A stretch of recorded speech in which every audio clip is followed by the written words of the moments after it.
Welcome to the Politics of Everything. I'm Amber Daines, your host and podcast producer. This is a half hour of power, a podcast dropping every week where I unpack the politics of everything, from money to motherhood, nutrition to narcissism, startups to secularism, the environment, quality, and much, much more. Our guests are seasoned in the field or topic of their choice, even if you've not heard of them yet. This is a non-partisan show. So while I love exploring varied views and get a buzz from a healthy debate of ideas, this is not a purely blue, white, green program. Please subscribe, tune in and enjoy the politics of everything. Bev Andrews is a change management expert, and for a number of years now, I've worked with and witnessed the rise of change management functions in a range of organisations, from utilities to banks and all kinds of businesses. Usually my role is in the communications space, and that can take patience, lots of time and nuance to get those approaches going in sync with my change management counterpart. Change management draws on theories from many disciplines, including psychology, behavioural science, engineering, and systems thinking. And there are many different types of models to choose from. One central idea of all change management theories is that no change ever happens in isolation. In one way or another, change impacts the whole organisation and all the people in it. But with good change management, you can encourage everyone to adapt and embrace your new way of thinking. Sounds easy enough, right? Well, my guest, Bev, has devoted the past 20 years of her career to delivering business solutions across a broad range of services in diverse sets of industries. Bev has extensive experience in organisational management, managing, developing and facilitating change in order to achieve organisational improvement and transformation. And during her career, Bev has worked within organisations of different shapes and sizes, including those that she can talk about a little bit more in our podcast. Bringing this experience to her business now, Aspire Change Management, Bev continues to provide the highest level of practical and empowering change management support, training and advice to Australian businesses. Unlike other consultancies, Aspire specialises only in change management, and they provide end-to-end change management, which includes the strategy, the planning, delivery and capability development. Working strategically and tactically, Aspire leverages processes and tools, engages employees on this journey. So to find out a bit more about what Bev does and how she approaches change management, I want to welcome her to the podcast. Thank you. It's lovely to be here. Podcasting remotely can be challenging, but it doesn't have to be. Since 2017, I have relied on Zencastr's all-in-one web-based solution to make the process quick and painless, the way podcasting should be. If you know me, I'm pretty obsessed with quality guests, quality content and quality sound, and that's what Zencastr allows me to do. Not to mention, it's really easy to use, even for my guests that aren't particularly tech savvy. There's nothing to download, they just click on the link and we start recording. Zencastr is all about making your podcasting experience easy, and with everything from local recording to automatic post-production all in the one tool, you don't have to leave your browser to get each episode done. I want you to have the same great experience that I do for all my podcasts and content needs. So I have a special offer for you. If you go to zen.ai/politics of everything and enter this promo code, you'll get 30% off in your first 3 months when you sign up to Zencastr Pro. That's zen.ai, politics of everything. It's now time to share your story. So just to go back into your childhood career ambitions, I don't suppose change management was in that wish list, along with astronaut, ballerina and anything else you might have thought you might have been. Do you remember what you wanted to do as a kid growing up, and how did you kind of get to where you are now? Well, what I remember as a child growing up was I really loved maths, and my dad loves maths. So maths was my thing. And in the mid-70s, when I was first in high school, I can remember this computer science type of topic being thrown around because, all about computers and things. And of course, we didn't have computers then. We'd barely got colour TV, a man on the moon. So I thought I would go into computers. As it turned out, we emigrated to Australia, and my love of maths and my dad's encouragement, I went into banking because back then it was considered to be quite very professional. You were all referred to as Mr. Mr. because married ladies weren't allowed to stay in the workforce, so you were Mr. or Miss. And it's just progressed from there, I think, from understanding businesses. Change didn't exist as a profession then, but obviously everything was changing. Yeah, absolutely. That's so interesting, isn't it? So I can see that sort of trajectory, I guess, into what you do now. And there's obviously a lot of data and analytics that goes into change management. What do you define change management is, and how does it kind of operate in a practical level in an organisation? Oh, that's a question over a bottle of wine, I think, not a glass of wine there, Amber. So what it is, the formal term for it really is that you're making, you're changing from something that's occurring today in today's state into something that's new.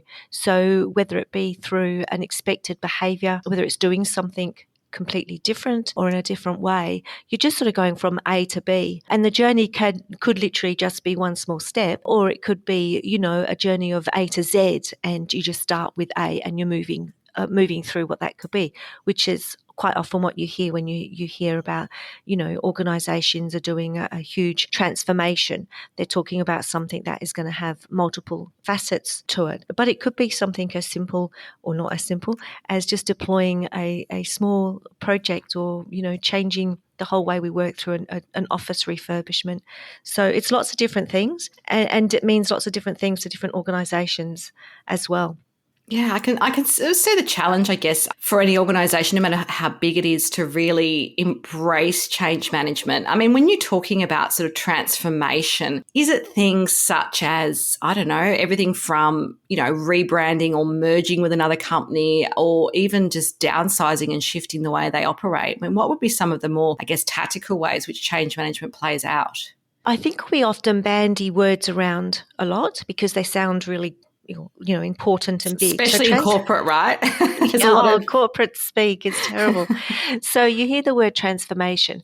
Now, transformation for me is when I worked in one organisation, which was one of the banks, well, actually two of the different banks, to be honest. And one was actually around an acquisition and creating a whole new culture for the organisation over here in Western Australia. And that was the actual merger itself took a couple of years and the rebranding and bringing the teams together, keeping the business functional at the same time, or the two businesses, until they actually were operating as one. And then working through all the elements from, getting all of your processing through correctly, training everybody, being able to communicate out to your customers. That was a huge transformation, and that took a significant amount of time, significant amount of resources, and lots of high energy. The other example with the bank was actually wanting to expand outside of Western Australia. And once again, that was quite transformational because they looked at a completely different way of operating over on the East Coast, simplifying a lot of their products and processes because they didn't want to replicate a lot of the old style traditional banking we had back in those days, which was very much writing checks and coming into a branch and doing all your transactions actually in a branch, but starting to move into that more digital world. Now they were really transformational. They rebranded, they took all the employees and tried to bring them along on that journey, making it exciting, making them part of it and being involved. They were really transformational changes. They weren't based just on replacing technology. And often we see out there we're doing a digital transformation, which at the crux is ripping out a core old mainframe or technology and replacing it with some more adaptive and agile technologies that we have for today's market. And when you say these things can take time, I mean, I imagine they can take years, not just months. Exactly. When you're doing that type of transformational change, where it's across the whole of the organisation, you're looking at everything. That's not just around that particular piece of change. You need to make sure you've got the right leadership in play. You need to build a variety of capabilities for your colleagues. You're bringing different teams together, so you've got that whole norming and storming of teamwork that goes on as people come together, people's beliefs and their own personal psychological contracts that they've actually brought in with them. What their expectations are of the organisation, how we communicate, and we still got to keep the work going and keep the customers going as well. Meet regulatory commitments, all of those types of things still have to happen while you're going through these types of transformations. So, what's the basis to your framework for change management? Can you give us an idea of how you operate? So my basis is I like to try to keep things as simple as possible for whoever I'm working with. So I'm not one of these that will go out there and try to dazzle with, I'm using this type of methodology, or we're only going to use this element here, or I'm going to, cherry prick from everything in my toolkit. My approach is very much around what's the organization, where's its history right now, what's it trying to achieve, what capacity does it have right now? Because organizations, as I keep harping on, are in business, and they're usually doing this as well as lots of other changes going on at the same time. So what can they actually absorb to be successful? And what's the most pragmatic way of making that happen? So there's lots of frameworks out there around doing your engagement and experiments and being very agile and adaptive, and it's all in and it's all collaborative. And it's really wonderful to do that because it creates a high sense of energy and everybody leaning in. But at the same time, it is distracting from their day-to-day work as well. So, and quite often organisations don't supply extra resources, so you're taking your specialists out of their day-to-day job to actually help craft this new future. So my framework is very much around assessing what we've got in front of us right now. What can we leverage? What can we knit together with other things that are going on, so we're not duplicating effort, or we're not trying to call on the same stakeholders for multiple pieces of work? And then based on the capabilities across the organisation, what are some of those strategies that we can leverage from? Put some simple plans together. There's lots of arguments around, well, you shouldn't plan for anything because that, doesn't allow you to pick up any of the low-hanging fruit, versus you can't plan for everything either, but you still need to have a plan. Absolutely. And then build people around you to actually be the ones that are building and implementing that change, because they're the ones who are going to be sustaining that change once you've actually left the building, so to speak. So it's very much around building a framework of engaging what you've got, working at the pace of the organisation and with their capability and their capacity, and enabling those that are going to be there to carry it forward to feel equipped to do so once the change has actually landed. Wow, that's a great explanation. I think that's the best way I've heard that explained in a really, non-jargonistic way, which I think is a challenge for lots of people who might not be familiar with what change management actually means. They might have even worked in an organisation where they've gone through some sort of transformation and not felt very much part of that, if that makes sense, because it's just been at the top level. It's just been something that's been left to the management team or the ELT. And unfortunately, most organisations operate that way. We still have forms of hierarchy, and that's a very traditional way of working, and that comes from, the early industrial changes and with IT. And it's a very sort of power and control approach to our leadership. And we are adapting, our organisations are adapting, and it's slow. People are adapting more, a lot quicker. And you've only got to look at the last 2 years of how adaptive people can be when we face a crisis.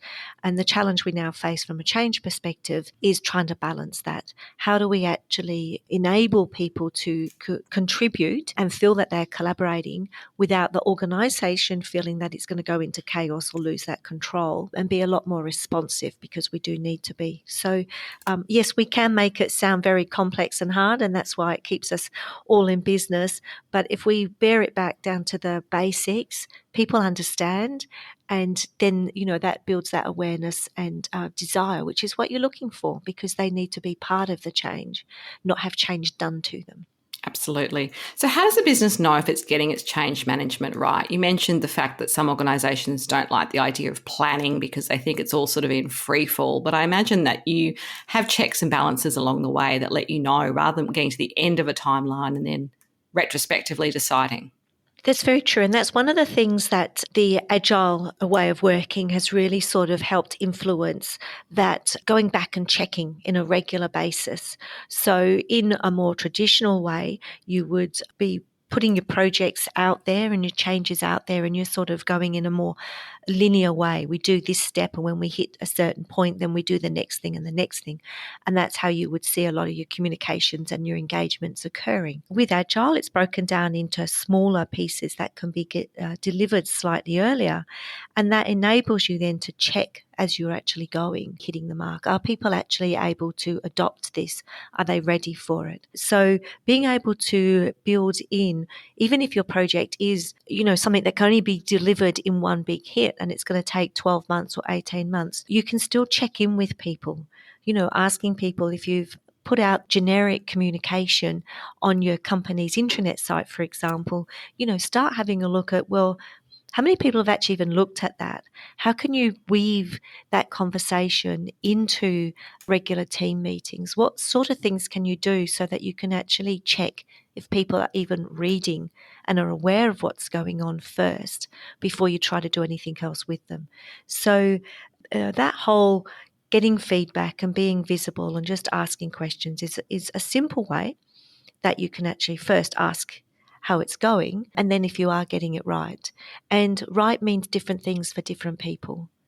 So right might mean for the business leader that there's no problems and it's going to plan, and I only see you if there's a problem. So therefore, if I don't see you, I'm just going to assume it's okay.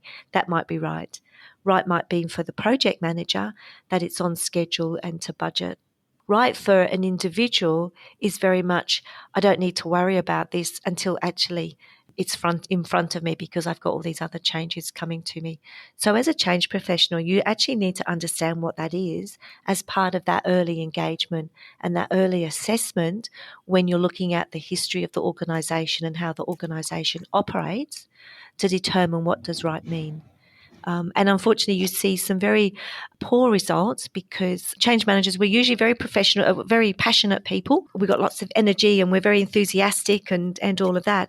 And we can come in very early like a bull at a gate. Yes. And oversell almost, and then can't deliver because of delays and things like that. So you do really have to sort of find the cadence of the organisation, work with the organisation on what's right for them.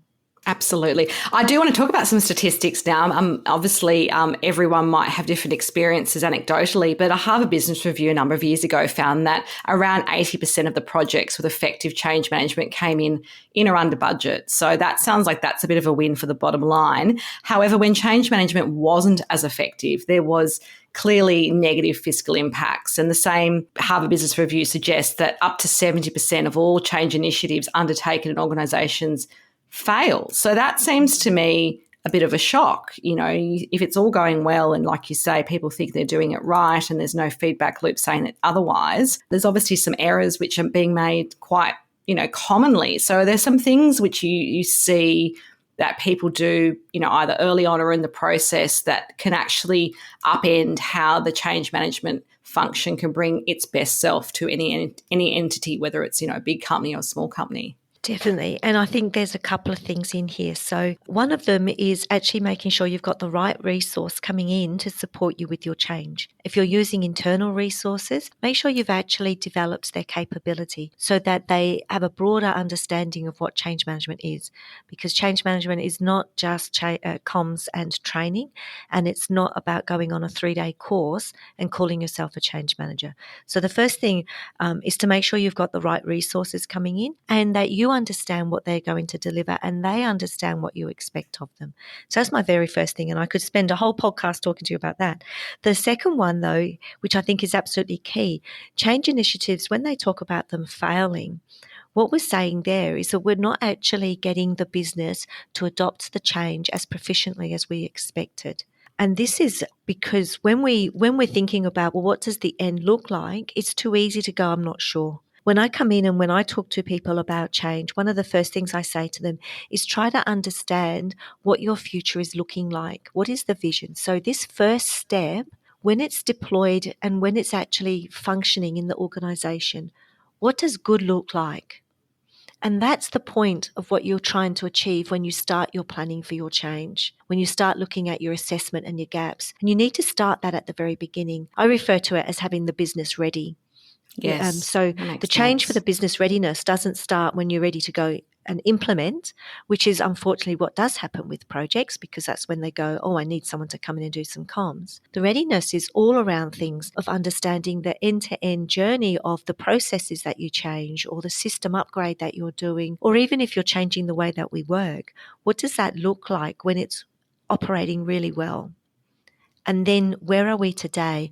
And then you can build that gap. But you do it from the beginning, and you keep checking in, and you get your business owners to be responsible for those things. As a change person, I'm not responsible for the policy or the procedure. Yes, that's right. You can't be doing everything, right? I'm not responsible for that. You No. have a certain function in the business. That's right. Business owners are accountable for those things. So identify up front. If that's changing, get them engaged early, get them on the journey so they understand what's changing and what needs to occur to be ready before they go on live. So we can actually educate people and we can close that gap. Because what happens when we go live, people have to do things differently and we're slower.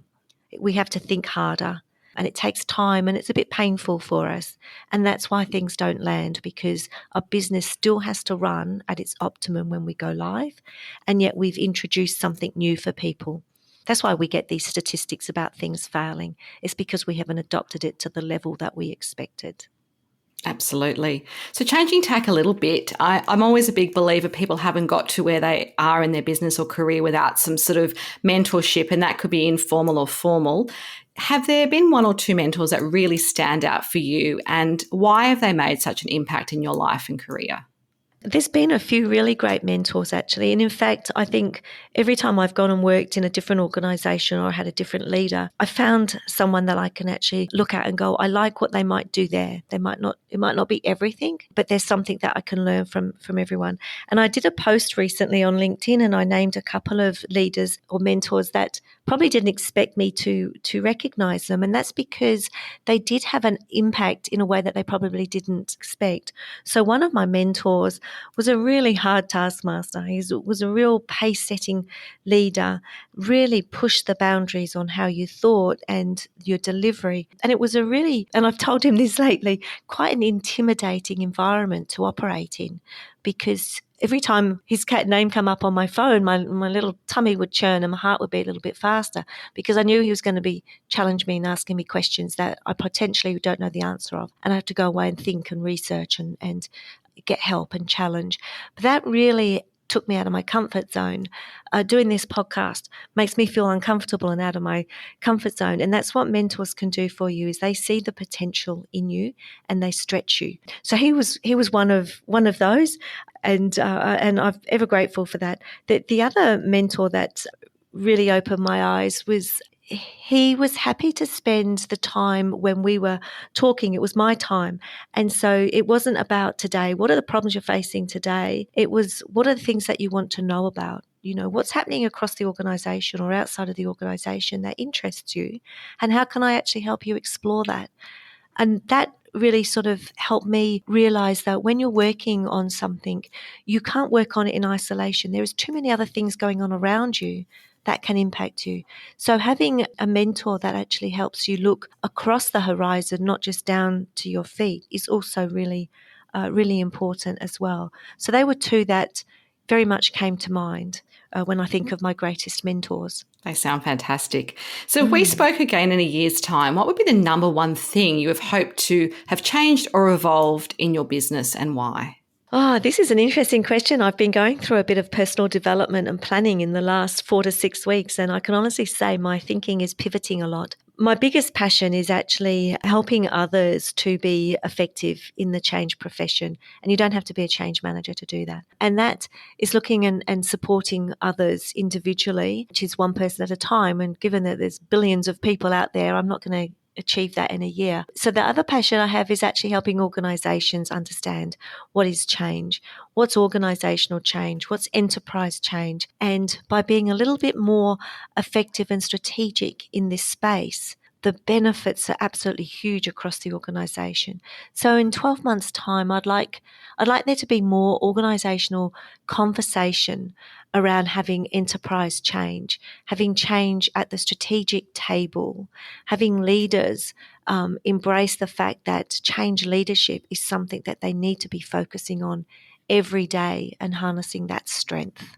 Absolutely. So a final takeaway message for us today on the politics of change management, what would you share? I would say that change is different to every single person.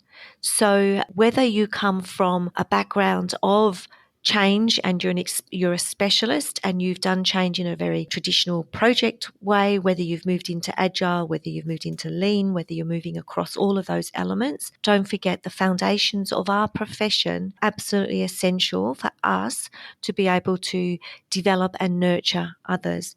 And I would say to anybody that's wanting to become a change professional or just understand change a little bit more, because it is going to be a core capability for us as we move into our future work, is understand the theories of change and where change management's grassroots come from, because that will enable you then to adapt and understand anything that comes into our arena a little bit better. And it will enable you to anchor what you're trying to do now to achieve a better outcome for the future. Thank you so much, Bev. You've had obviously a very long career in this business and your expertise really shines through. And if you do want to connect further with Bev Andrews, of course, there'll be some details on the show notes. Until next time, take care. Thank you. Thank you. Thanks so much for listening today. If you've enjoyed the politics of everything, I thrive on your feedback. So please add a short review and share the podcast with your network through Apple, Spotify, and all the usual suspects. I'm always on the hunt for new and diverse guests, so if you or someone you know has a fresh idea you're busting to get out there, please email me at amber@amberdanes.com and my crew will get back to you very soon.